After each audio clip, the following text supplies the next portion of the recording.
Pour l'administration Trump, finaliser un accord de 20 milliards de dollars. Renflouement de l'Argentine. Le point de bascule est franchi. La construction de la Grande Argentine débute aujourd'hui. Contre toute attente, le président argentin Milei a remporté ses élections de mi-mandat. Mais il a reçu de l'aide de l'extérieur. 20 milliards de dollars de l'administration Trump. Cela soulève la question. Pourquoi Milei avait-il besoin de tout cet argent pour gagner? Et qu'est-ce que les États-Unis y gagnent? Tout cela concerne une révolution économique, de nouvelles alliances politiques, et bien sûr, la Chine. Examinons d'abord le problème de Milei. Le réformateur à la tronçonneuse risquait de perdre les élections de mi-mandat car la monnaie argentine menaçait de s'effondrer. En Argentine, ils ont le peso, ou le peso argentin. Il est déjà en mauvais état, passant de 13 centimes dollars des États-Unis en 2010 à seulement 0,07 centimes aujourd'hui. Milei a été élu pour régler ce problème, mais il y a quelques mois, il s'est heurté à un mur. Vous voyez, résoudre un problème est très difficile quand il remonte à plus d'un siècle. Pour comprendre l'échec actuel de Milei, il faut examiner l'histoire désastreuse du peso. Lors de la panique de 1890, l'Argentine a vécu sa première grande crise monétaire. Une chute du peso a provoqué un défaut de paiement massif et une énorme récession. Un temps. L'Argentine s'en est remise à l'or, détenant 4% des réserves mondiales malgré seulement 12% du produit intérieur brut mondial. Cela a apporté une stabilité, mais au XXe siècle, tout s'est à nouveau dégradé. Après la Grande Dépression de 1929, l'Argentine a quitté les talons or. Comme beaucoup d'autres, le peso est devenu une monnaie fiduciaire, non garantie par autre chose que le gouvernement. En 1935, l'Argentine a créé sa banque centrale pouvant émettre de nouveaux pesos, ce qui, en théorie, ne devrait pas poser problème. Mais en Argentine, eh bien, cela n'a pas vraiment très bien fonctionné. Au XXe siècle, l'Argentine a connu des dirigeants militaires et populistes.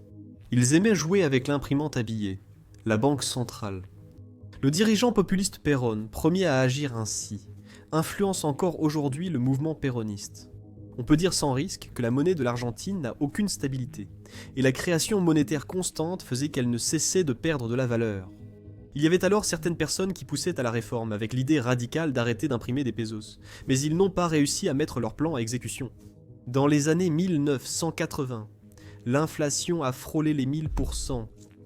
Dans les années 90, l'Argentine a indexé sa monnaie sur le dollar pour créer une stabilité artificielle. Cela a mis fin à la Grande Dépression argentine, sans doute la pire crise économique du pays. Il ne s'agit pas seulement de chiffres. Au plus fort de la Grande Dépression argentine, de 2207 enfants sur 10 sont tombés dans la pauvreté. Depuis lors, de nombreux Argentins faisaient face à une crise humanitaire, un point essentiel à retenir. Une crise économique est une crise humanitaire. Au cours des 20 dernières années, le balancier n'a cessé d'osciller entre les péronistes et les réformistes. Aucun d'eux n'a réellement réglé quoi que ce soit. En 2023, après une nouvelle vague d'impression monétaire et d'hyperinflation sous les péronas, le moment était venu pour un autre réformiste. Ce réformiste au pouvoir était alors plus radical que jamais. Milei, économiste et commentateur politique, portait un message fort. Il a souligné que l'impression de monnaie était le véritable problème de l'Argentine, et que le gouvernement devait arrêter de le faire. Il voulait réduire fortement le gouvernement pour limiter les dépenses. Et il irait même jusqu'à abolir la banque centrale et permettre aux gens d'utiliser des dollars américains pour les transactions quotidiennes. Devenu président, il s'est aussitôt mis au travail. Il a réduit le déficit public de 5% du produit intérieur brut à un léger excédent en moins d'un an. Comme le gouvernement dépensait moins, l'inflation a également été fortement réduite. Milei a hérité de l'une des pires crises d'inflation au monde, avec un pic d'inflation à 292% début 2024. Actuellement, l'inflation est à 32% sur un an. C'est toujours incroyablement élevé, mais c'est bien mieux qu'avant. Mais les problèmes persistent. Beaucoup d'Argentins ne peuvent toujours pas acheter des produits essentiels. Cependant, les taux de pauvreté diminuent, et l'économie devrait croître de 44% cette année. Les économistes pensaient donc qu'une réduction rapide du gouvernement causerait une grave récession, mais cela ne s'est pas produit. Mais si l'histoire de l'Argentine des 100 dernières années nous apprend une chose, c'est de ne pas trop vite se faire d'illusions. Chaque réussite brève finit en désastre. Récemment, les problèmes du marché des changes en Argentine en sont un exemple. Le gros problème, c'est que Milei a hérité de deux taux de change pour le peso. le taux officiel fixé par la banque centrale, et le taux informel appelé le taux bleu. En affaires, il faut suivre le taux officiel, mais dans la rue, on utilise le taux bleu. Cette économie du taux bleu est énorme, car de nombreux Argentins achètent des dollars. Quand le gouvernement imprime de l'argent, il n'est pas logique de garder des pesos. Le problème est que ces deux taux sont déséquilibrés. Fin 2023, le taux officiel était d'environ 400 pesos pour un dollar, contre 1000 pour le taux bleu. Cela prouve que le taux officiel était surestimé, ce qui nuit à l'économie. Une monnaie surévaluée facilite les importations et pénalise les exportations, ralentissant vos entreprises. Milei, réformateur radical, aurait pu abolir aussitôt le taux officiel. Le peso argentin aurait eu un taux de change flottant fixé par l'offre et la demande, comme sur tout marché libre. La plupart des monnaies du monde fonctionnent ainsi, y compris le dollar américain, l'euro, le yen japonais et la livre sterling. Cependant, faire cela aurait été une décision imprudente, voire un suicide politique. Le chaos total de la situation aurait pu entraîner une chute libre du peso. Chacun pourrait vendre le peso jusqu'à l'oubli, bien en dessous du taux bleu. Et si cela s'était produit, les salaires et les économies en pesos des gens auraient été complètement anéantis. Les prix d'importation pour la nourriture, l'énergie et les médicaments auraient explosé, et Milei aurait perdu toute sa crédibilité politique. De plus, le parti de Milei, contrôlant moins de 15% du Congrès argentin, il manquait de pouvoir politique pour accomplir une action aussi risquée. Milei devait agir, car les contrôles des capitaux et la surévaluation monétaire freinaient l'économie argentine. Milei a d'abord procédé à une dévaluation importante mais maîtrisée du taux officiel. Le dollar est passé de 400 à 800 pesos, soit une dévaluation de 50% de la monnaie. Cela a causé une douleur à court terme, mais cela a aidé l'économie sur le long terme. Après cette décision, Milei a instauré un taux de change glissant, faisant perdre 2% de valeur à la monnaie chaque mois. Le système a bien fonctionné un temps pour maintenir la stabilité et réduire la surévaluation monétaire. En avril 2025, Milei a lancé une nouvelle phase de ses plans. Il venait de recevoir un fonds de 20 milliards de dollars du Fonds monétaire international, une organisation qui aide les pays en difficulté financière. L'Argentine est désormais le projet préféré du Fonds monétaire international, recevant 35% de son crédit en cours. En échange, le Fonds monétaire international a deux conditions. Milei devait continuer ses réformes fiscales et budgétaires pour assurer la durabilité de l'Argentine à long terme. Il devait aussi réformer la monnaie et adopter un taux de change flottant dans une bande. En gros, il y a un marché des devises libres sans contrôle des capitaux, mais la marge de manœuvre reste limitée. Milei a respecté sa parole et le taux officiel de 1100 pesos par dollar a été supprimé. À la place, il y avait une fourchette entre 1000 pesos pour un dollar et 1400 pesos pour un dollar. Chaque mois, le plafond monte de 1% et le plancher baisse de 1%. L'objectif était de faire passer l'Argentine à une monnaie flottante progressivement, sans choc à court terme. Mais un aspect crucial d'une fourchette de change est qu'elle doit être défendue. La banque centrale doit intervenir chaque fois que le marché menace de franchir la fourchette. Si le peso chute trop et atteint le haut de la fourchette, la banque centrale vend des dollars et achète des pesos pour le soutenir. Et il faut des réserves en dollars pour cela, sinon toute la stratégie s'effondre. Le Fonds monétaire international a donc fixé des objectifs à l'Argentine pour accumuler des réserves de devises, surtout des dollars. Le plan est simple. L'Argentine exportait davantage qu'elle n'importait, ce qui augmentait l'entrée de dollars. La banque centrale devait juste acheter une partie de ces dollars chaque mois, mais cela ne marchait pas. Les recettes d'exportation de l'Argentine étaient décevantes, surtout pour l'industrie du soja. Moins d'exportation signifie moins de dollars qui entrent. Pendant ce temps, l'Argentine doit encore 60 milliards de dollars américains. C'est un autre cadeau que Milei a hérité de ses prédécesseurs. Sur 3 ans, 45 milliards de dollars à rembourser mettaient l'Argentine sous pression constante pour les dollars. Constituer des réserves est difficile avec de telles dettes, et il y a aussi un enjeu politique. Milei souhaitait une inflation plus basse, mais acheter des dollars et vendre des pesos peut en fait l'augmenter à cause des marchés. En juin 2025, ses réserves nettes étaient négatives de 47 milliards de dollars, soit 36 milliards sous l'objectif du Fonds monétaire international en raison de ces problèmes. En réalité, la situation empirait. Le Fonds monétaire international a accordé plus de souplesse à l'Argentine en abaissant l'objectif annuel de 5 milliards de dollars. Les investisseurs restaient sceptiques, redoutant que l'Argentine ne puisse défendre la bande et subisse une nouvelle dévaluation. Alors ils ont tous commencé à vendre leurs pesos avant que la dévaluation réelle n'ait lieu. Cela se transforme rapidement en prophétie autoréalisatrice. Comme tout le monde vendait le peso, l'Argentine devait vendre des dollars pour défendre la bande et épuiser ses réserves. En 7 séances, elle a vendu 18 milliards de dollars de réserves. À un moment donné, Les traders ont estimé qu'il ne restait à l'Argentine que 700 millions de dollars pour défendre le taux de change, de quoi tenir une semaine. Pour compliquer les choses, certaines des personnes qui vendirent des pesos étaient aussi des spéculateurs. Ils ont des positions courtes, ce qui signifie que lorsque le peso s'effondre, ils gagnent énormément d'argent. Et grâce à leur puissance financière, ils peuvent en réalité contribuer à provoquer cet effondrement. Le secrétaire au Trésor américain, Scott Bessent, connaît bien ce phénomène, ayant gagné beaucoup d'argent en spéculant à la baisse sur la livre sterling en 1992 avec George Soros. Simultanément à ces difficultés financières, Milei faisait aussi face à des problèmes politiques qui ont compromis son projet. Il a fait face à divers scandales, dont le pump and dump de Libra Mine et des accusations de corruption visant sa sœur Karina. La récente assignation à résidence de l'ancien président péroniste, également pour corruption impliquant des membres de sa famille, n'a fait qu'aggraver les tensions politiques. Lors du rassemblement, des manifestants ont lancé des pierres sur le président Milei. Au Congrès national, Milei perdait le contrôle alors qu'ils tentèrent de faire adopter des augmentations des pensions et des allocations d'invalidité.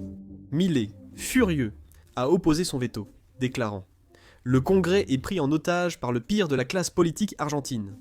Ils attaquent notre excédent budgétaire, la pierre angulaire du projet national pour rendre à l'Argentine sa grandeur. » Mais la cote de popularité de Milei était en baisse. Lors des législatives de 2025 à Buenos Aires, son parti a eu de moins bons résultats que prévu, battu par les péronistes. Buenos Aires représente 40% de l'électorat argentin, donc c'était un très mauvais signe. Cela commençait à donner l'impression que Milei pourrait perdre les élections de mi-mandat, ce qui signifiait qu'il ne pourrait pas avoir un impact durable. Quand cela arrive, plus personne ne veut avoir affaire à l'Argentine, parce que l'impression de monnaie reviendrait. Ce manque de confiance a accéléré la vente du peso, l'effondrement du gouvernement argentin, des obligations et de la bourse. C'est aussi un cercle vicieux, car un effondrement du peso n'aurait fait qu'accélérer la crise politique. Quand le peso s'effondre, il perd sa crédibilité politique, mais heureusement, il a reçu de l'aide. Le secrétaire américain au Trésor, Scott Bessent, suivait la situation en Argentine et a décidé qu'il voulait intervenir. Le Trésor a commencé à acheter des pesos avec des dollars et a signé un swap de 20 milliards de dollars avec la Banque centrale d'Argentine pour soutenir le peso. Cela permet à l'Argentine d'utiliser le Trésor pour soutenir le peso et éviter son effondrement.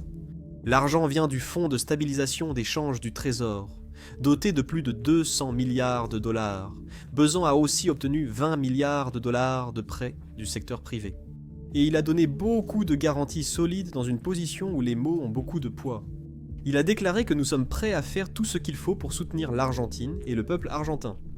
Et que le Trésor américain est prêt immédiatement à prendre toutes les mesures exceptionnelles nécessaires pour assurer la stabilité des marchés.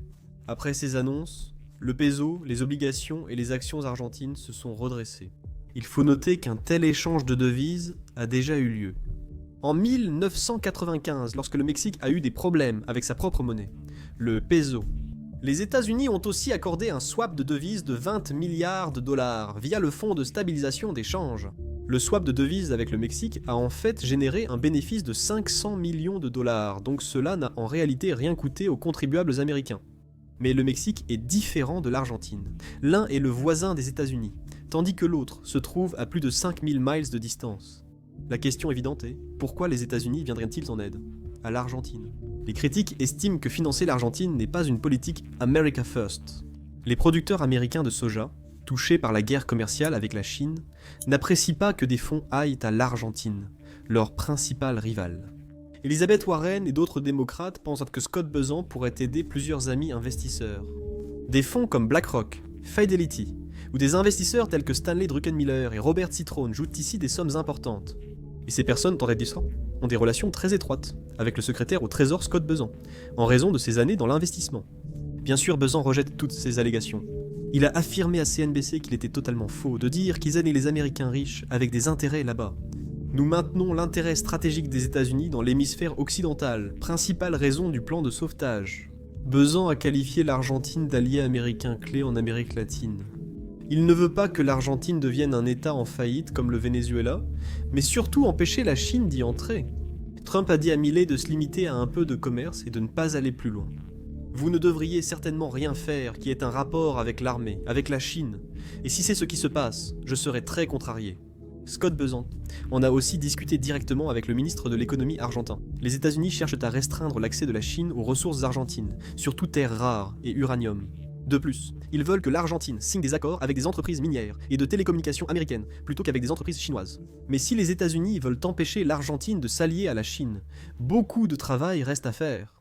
Ces dernières années, Huawei, les entreprises minières et nucléaires chinoises ont toutes gagné en influence. Le gouvernement argentin a récemment signé une ligne de swap de 18 milliards de dollars avec la Banque populaire de Chine. La Chine est le deuxième partenaire commercial de l'Argentine et son principal acheteur de produits agricoles, ce qui crée une forte dépendance. Cela ne semble pas poser problème aux États-Unis pour l'instant, mais ils souhaitent que l'Argentine reste sous leur influence, sans trop d'ingérence chinoise. Avec la montée en puissance de la Chine, les États-Unis ne peuvent pas être certains de conserver leur accès à l'Asie. Rendre les Amériques plus prospères et connectées serait une décision judicieuse. Cela permet aux États-Unis de se découpler de l'Asie et de renforcer leur position régionale. Renforcer les liens avec Buenos Aires et éloigner la Chine permet à Washington d'étendre son influence au sud des Amériques.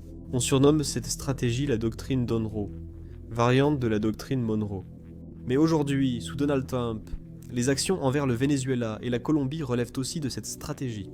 Mais ces calculs géostratégiques ne sont pas les seuls en jeu. Il existe aussi une alliance politique entre Trump et Milei. Ils s'entendent bien et partagent les mêmes idées.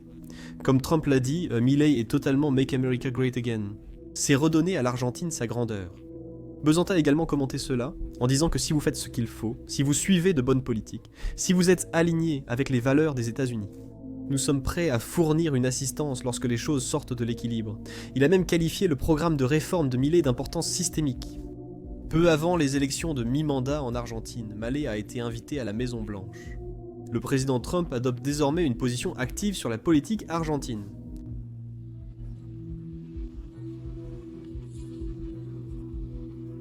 Nos approbations dépendent aussi du vainqueur de l'élection, car si un socialiste ou, à New York, un communiste l'emporte. On vit l'investissement très différemment. Je crois que tu le ressentirais, Scott. Nous ne serions pas généreux avec l'Argentine si cela arrivait ou en cas de défaite. De toute évidence, le président Trump croit sincèrement que les plans de réforme de Milei sont nécessaires pour faire fonctionner l'économie de l'Argentine. Besant a déclaré que les politiques de l'Argentine, lorsqu'elles sont fondées sur la discipline budgétaire, sont solides. Il convient de noter que ce n'est pas la première fois qu'un échange de devises de ce type a lieu. En 1999, face au problème du peso, les États-Unis ont accordé au Mexique un swap de devises de 20 milliards de dollars via le Fonds de stabilisation des changes. Le swap de devises avec le Mexique a rapporté 500 millions de dollars sans coût pour le contribuable américain.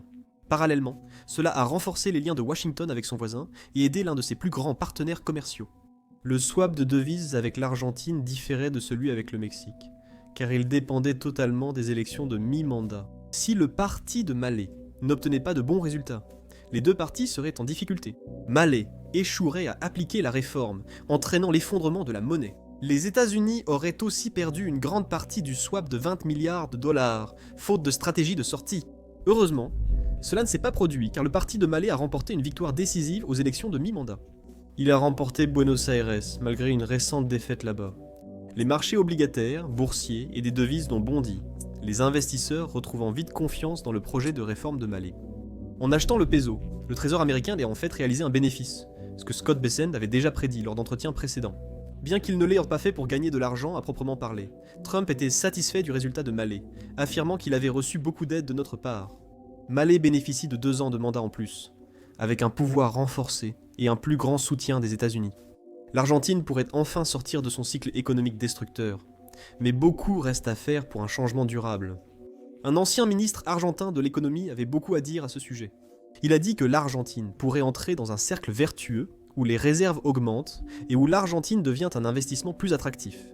Pendant un certain temps, il y a eu une situation de poule et d'œuf où les investisseurs ne font confiance à l'Argentine que lorsqu'il y a suffisamment de devises étrangères, et il n'y a suffisamment de devises étrangères que lorsqu'il y a assez de confiance.